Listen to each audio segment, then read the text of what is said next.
नमस्कार मित्रों, जय माता दी। स्वागत है आप सभी का हमारे YouTube चैनल में। तो दोस्तों, कैसे हो आप सभी? आशा करूंगी कि आप सभी बहुत अच्छे होंगे और माता रानी से प्रार्थना करूंगी कि आपको हमेशा खुश रखें। देखिए, आज की वीडियो में हम आपसे बात करने वाले हैं आपके अगले 24 घंटों के बारे में, यानी कि 9 अक्टूबर 2022 के बारे में। भगवान की लीला अजब गजब है दोस्तों। बहुत बड़ी खुशखबरी सपने में भी नहीं सोची होगी ऐसी अगले 24 घंटों में आपको मिलने वाली है। अगले 24 घंटे आपके लिए बहुत ही खास होने वाले हैं, बहुत ही अच्छे होने वाले हैं। तो महत्वपूर्ण वीडियो है, महत्वपूर्ण ग्रह गोचर के आधार पर ही बनाई गई है। अनुरोध है आपसे इसे शुरू से लेकर अंत तक जरूर देखें। पसंद आए तो प्लीज़ लाइक करें। कमेंट सेक्शन में जय माता दी के जयकारे लगाना बिल्कुल ना भूलें। चैनल को सब्सक्राइब करें, बेल आइकन को प्रेस करें, साथ ही वीडियो को शेयर करें। तो शुरुआत करेंगे हर हर महादेव का नाम लेकर। आज की वीडियो में हम आपसे बात करेंगे 9 अक्टूबर 2022 यानी कि अगले 24 घंटों के बारे में। उससे पहले दोस्तों, कुछ अनमोल विचार जो ग्रह गोचर के आधार पर बनाए गए हैं वो हम आपको बताएंगे। ठीक इसके अलावा 9 अक्टूबर 2022 को क्या विशेष योग बन रहा है वो बताएंगे। कुछ महत्वपूर्ण उपाय बताएंगे अगले 24 घंटों के लिए जो आपकी सारी प्रॉब्लम्स को दूर कर दे, आपकी सारी इच्छाओं को पूरी कर दे और जो भी संकट आपके जीवन में गहरा रहा है, इस उपाय को करने के बाद वो संकट भी मिट सके। दोस्तों, 9 अक्टूबर 2022 शरद ऋतु की पूर्णिमा को बहुत ही महत्वपूर्ण और बहुत ही खास बताया गया है। इस बार स्थिति पर चंद्रमा की रोशनी में औषधि गुण आ जाते हैं, इसलिए इस रात चंद्रमा की चांदनी में खीर रखने और उसे अगले दिन प्रसाद के तौर पर खाने की परंपरा है। इस बार ये पर्व 9 अक्टूबर रविवार को रहेगा। साथ ही पूर्णिमा तिथि रविवार को पूरे दिन रहेगी, इसलिए सुबह तीर्थ स्नान और दान करना शुभ रहेगा। दिन भर व्रत और पूजा करने के बाद शाम को चंद्रमा के दर्शन करें, इसके बाद अर्घ्य दें। बहुत ही खास योग बन रहा है, बहुत ही स्पेशल पूर्णिमा है और इस बार चांद थोड़ा बड़े आकार में दिखाई देगा। तो पूर्णिमा, शरद पूर्णिमा के दिन खीर का सेवन जरूर करें। यह आपको ठंड से लड़ने की ताकत और एक अलग ही ऊर्जा प्रदान करेगा। तो चलिए अब शुरुआत कर लेते हैं कुछ अनमोल विचारों की जो आपके जीवन में एक सकारात्मक बदलाव लेकर आएंगे, साथ ही आपकी लाइफ के लिए बहुत ज़रूरी भी है। जिस व्यक्ति के स्वभाव में धैर्य नहीं है वो ना तो वर्तमान में सुखी रह सकता है और ना ही भविष्य में। सुख शांति ना हो तो जीवन एक बोझ लगने लगता है। हमें सुख शांति मिलेगी या नहीं, ये काफ़ी हद तक हमारे निर्णयों पर निर्भर करता है। अगर हम दूसरों को देखकर गलत निर्णय लेते हैं तो दिक्कतें बढ़ जाती हैं।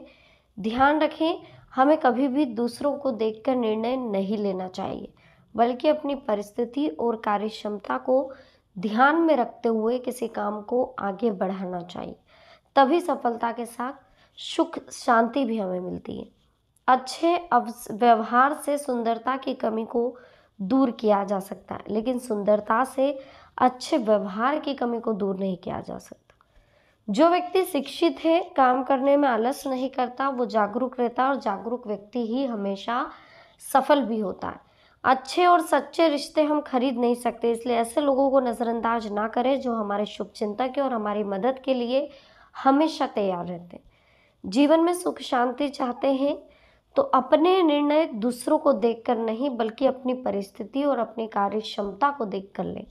अगर आप दूसरों को देखकर निर्णय लेंगे तो आप कभी भी सुखी नहीं रह पाएंगे और ना ही आपके जीवन में शांति रहेगी।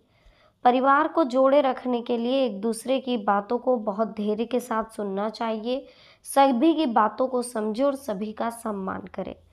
रहने के लिए घर जरूरी है, लेकिन घर परिवार के साथ से ही बनता है। जो लोग परिवार, काम और मित्रों में संतुलन बनाए रखते हैं, सिर्फ वही लोग जीवन का सही आनंद पाते हैं। परिवार ही एकमात्र ऐसा स्थान होता है जहां हमें हमारी कमियों के साथ स्वीकार किया जाता है, इसलिए परिवार का सम्मान हमेशा करना चाहिए। परिवार छोटा हो या बड़ा हो, अगर एक भी सदस्य मतलबी हो जाता है तो परिवार टूटने की संभावनाएं ज़्यादा बढ़ जाती है। अब जान लेते हैं 9 अक्टूबर 2022 यानी कि शरद पूर्णिमा के दिन क्या करना चाहिए, जिससे कि आपको माँ लक्ष्मी का भी आशीर्वाद मिले और साथ ही शरद पूर्णिमा के दिन माता लक्ष्मी के साथ ही आपको धन की कभी कमी ना हो, सुख समृद्धि की कभी कमी ना हो, साथ ही माता रानी का आशीर्वाद आपको हमेशा मिलता रहे। इसी कामना के साथ आपको ध्यान रखना है कि आपको शरद पूर्णिमा के दिन आखिर क्या करना है, किस तरह से। सुनिएगा, बहुत ही महत्वपूर्ण उपाय है जो हम आपको बता रहे हैं, ध्यान से सुनिएगा। इस पर्व पर दीपदान करने की परंपरा है। रात में घी के दीपक जलाएं। मंदिरों में, बगीचों में, घर में जहां आप रख सके रखें। साथ ही तुलसी और पीपल के पेड़ के नीचे भी आपको घी का दीपक रखना है। ऐसा करने से जाने अनजाने में हुए पापों का दोष कम होता है और जो भी मनोकामना है, जो भी इच्छा है, जो वो पूरी होती है। जो संकट है घर से वो मिट जाता है।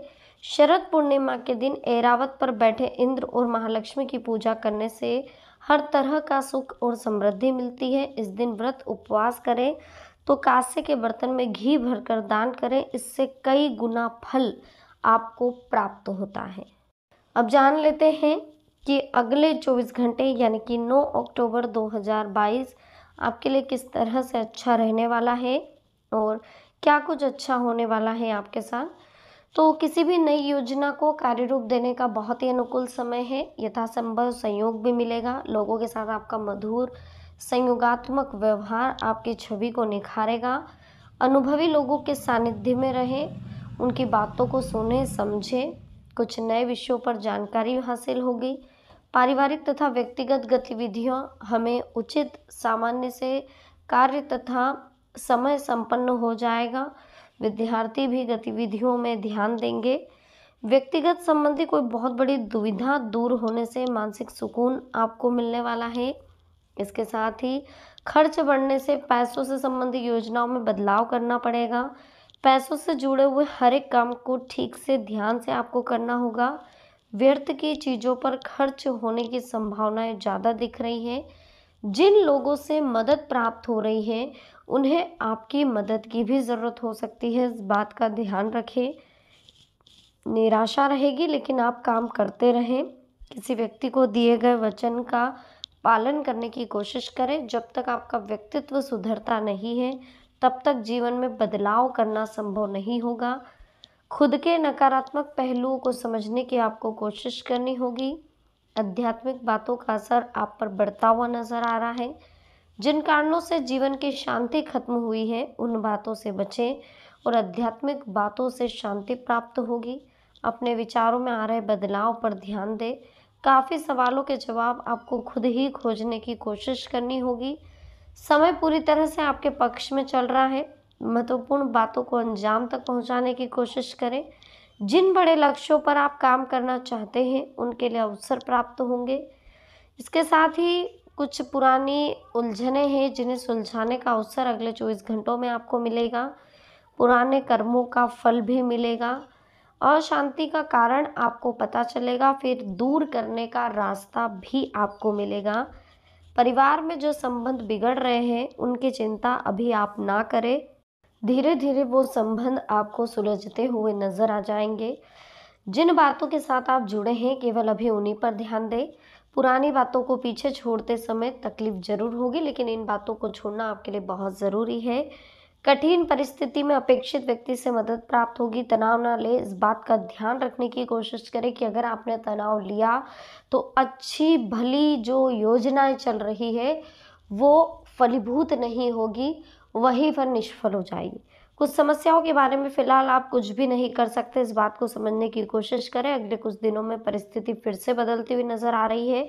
अभी केवल संयम बनाए रखें, धैर्य बनाए रखें। हड़बड़ी में अगर कोई फैसला लेंगे तो समस्या का कारण बनेगा। लोगों के साथ जुड़े, अपनी समस्याओं के बारे में खुलकर बात करें, लेकिन अपनी कितनी जानकारी दूसरों को देनी है इस बात को समझने की कोशिश भी करें।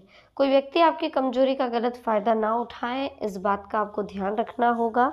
केवल अपनी भावनाओं को महत्व देकर अन्य लोगों की बातों को नज़रअंदाज करना आपके लिए और उस व्यक्ति के लिए भी समस्या का कारण बनेगा। अन्य लोगों के द्वारा बोली गई बातों को भी समझने की कोशिश करें। किसी भी बात का गलत अनुमान लगाने और एक दूसरे के लिए गलतफहमी होने से दिक्कतें बढ़ सकती है। तो थोड़ा जो शंकास्पद जो आपका व्यवहार है डाउट करने का, उसे चेंज करें, पॉजिटिव बने, सब कुछ अच्छा होगा। तो वीडियो अच्छी लगी हो प्लीज़ लाइक करें, कमेंट सेक्शन में जय माता दी लिखें, चैनल को सब्सक्राइब करें, बेल आइकन को प्रेस करें, साथ ही वीडियो को शेयर करें। मिलते हैं नेक्स्ट वीडियो में। अभी के लिए आप सभी को बहुत बहुत धन्यवाद। जय माता दी, हर हर महादेव।